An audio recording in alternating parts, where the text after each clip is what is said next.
troisième catégorie de milliardaires c'est les gens yoo xam ni bon gouvernement la ñu nekk ay fonctionnaires ay lii ay là yoo xam ni ils ont profité du système d'État pour nekk milliardaire mënu naa ci bokk ndax samay morom ñu ngi fi. du ci bokk. du ci bokk mënoon naa ci bokk mais sama gëm-gëm sama juddu mayu ma ko purement et simplement. ba may dugg gendarmerie c'est la première des choses que mon père m'a dit. bu lekk lu la lewul. te mosuma lekk lu ma lewul. loolu dafa am importance pour man. donc il y a beaucoup de personnes fii ils ont des milliards ils ont ceci et consorts c'est l'argent de l'État c'est l'argent des Sénégalais c'est l'argent des Sénégalais.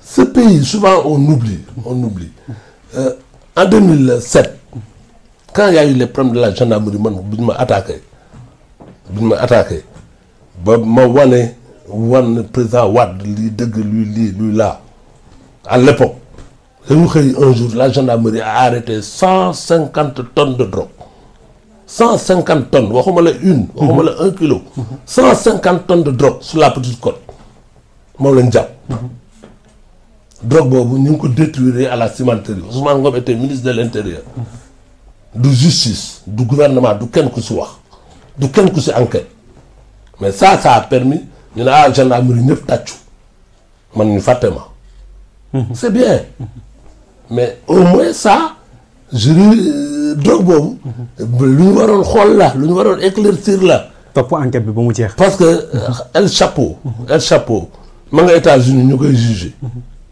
aujourd'hui il est en train d'être jugé aux États-Unis il risque la peine de perpétuité ce gars il est poursuivi pour avoir introduit aux États-Unis 120 tonnes de drogue en 10 ans loolu lañ ko poursuivre alors que fii en seul jour en une seule nuit on a pris 150 tonnes de drogue donc il y a beaucoup de milliards. loolu mérité woon na enquête bu sori. midi ci fépp ma koy wax dama ni Sénégal am na ay kilifa yoo xam dañuy tux yàmba laa wax ñenn ñi sax dañ koy jaay. waaw yaa wax loolu waaw déglu ma. loolu foo ko teg dama ni tey bu ñu tojoon immeuble yi nga xam ne yi drogue ko defar ak yàmba ci Sénégal ak Dakar dëkk bi dana toy waar.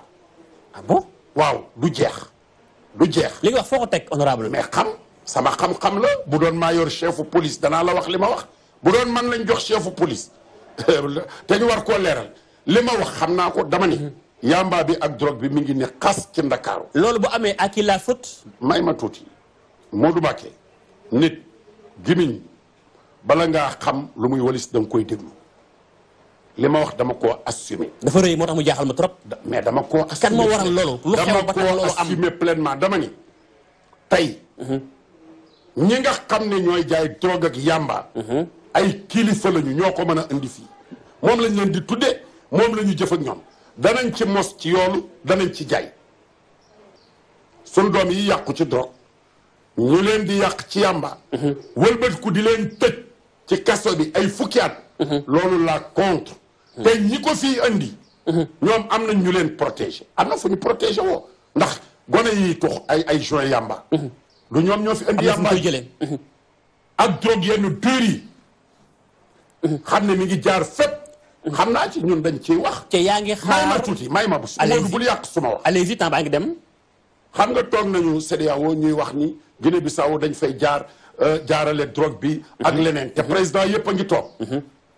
lu tax kenn léew lu tax ñuy wax loolu mais fi ñu nekk suñuy frontière dafa permettre foo jaar jàll. ma raw sendal. waaw wayu yi délinquants yi ay boroomi alal lañu. yoo ami moyen ak i pexe. yéen a ngi fi doon tudd le gosse là lu mu tudd booy jinne xaw ma. waaw du benn booy jinne amulu rab amulu xam-xam. du dara daa am ay complices yu ànd ak moom. c'est ça la vérité. kon nañu seeti li may wax lu mu. kon da nga xeeb liggéeyu police ak gendarmerie. man xeebuma kenn dama ni. ku ne na jouer rôle am dama ni. drogue bi fiy dugg ak yamba bi ay kilifa ko fi dugal loolu laa wax. dégg nañu fi kaaw commissaire Keita Cheikh Sadibou Keita mi nekkoon OCRTIS même fi bi ci ab bataaxal ni drogue bi am na fu muy jóge am na fu muy dugg dañ ni ko noppil daal di koy sax raje dax ko ci police. dama ni drogue bi ak yamba bi ay kilifa koy dugal ci dëkk bi. ndax sa président Macky Sall tey bi nekk sa njiitu parti ndax andu ci loolu kon moom bu ñu xoolee ay doxalinam. man nag du ma dugg ci loolu Macky Sall. dama ni da nga fàtte kaawu commissaire Keita. non mais nekkoon Macky dama ni dem leen. ba mu waxee la mu wax dañ ko dàq rajo ko. dem leen ngeen jàngiyaat. mais am na ko taxaw ni am naa information nan topp li piste baa ngi nii joxañ la tur nga koy dàq ni ko noppil muut. kon drogue bu duggee Sénégal ay immeuble nekk fi ñu tabaxee drogue président Macky Sall am na ci cër ndax moo seetaan yenn yi. xam nga li ngay wax. kon de xanaa àndoon ci dàq commissaire Keita àndoon ci dàq commissaire Keita benn question honorable la fii may laaj nag bul yàq débat bi xanaa àndoon ci dàq commissaire Keita kon yow. bi mu joxee ni am na information ci wàllum drogue bi bi ñu ko dàqee kon mbir la métti war nga taxaw wax. dama ni wax kenn dàq. dama ni man suma rôle rek laay joué li ma wax. yemul Sénégal de. ndax drogue bi. ñëpp xam nañ ne Mali ba Guinée Bissau ba fépp la jaar. Afrique mooy plaque waaw yow kon li ma wax. man ma am na ci wàll. waaw yow loolu yaa ngi koy wax keneen di ko wax mani la ay kilifa koy dugal. da ngay jéem a xam nag yow maa ngeen seet journaliste d'investigation yi ngeen jéem a xam ne kilifa yooyu ñan la. mais am na leneen li nga xam ne lii wax naa la ko loo ay kër a ngi fi yoo xam ne yi. ci réew mi boo ko waree ci fépp. xam ne dañ cee blanchir xaalis boobu ñun bés bu ne ñu liggéey ci loolu dem tabaxe ko ay kër te drogue lañ ko jaayee. te ñooñu kilifa lañu ñu ngi fii di maye xaalis di battre ci kii yi di def lu ne kon li ma wax xam nga ko kon bul ma ci nekk di ma ci sonal. voilà. El Chapo ma nga États-Unis ñu koy jugé aujourd'hui il est en train d'être jugé aux États-Unis il risque la peine de perpétuité ce gars il est poursuivi pour avoir introduit aux États-Unis 120 tonnes de drogue en 10 ans loolu lañ ko poursuivre alors que fii en seul jour. En une seule nuit, on a pris 150 tonnes de drogue. Donc il y a beaucoup de milliards. loolu mérité woon na enquête bu sori.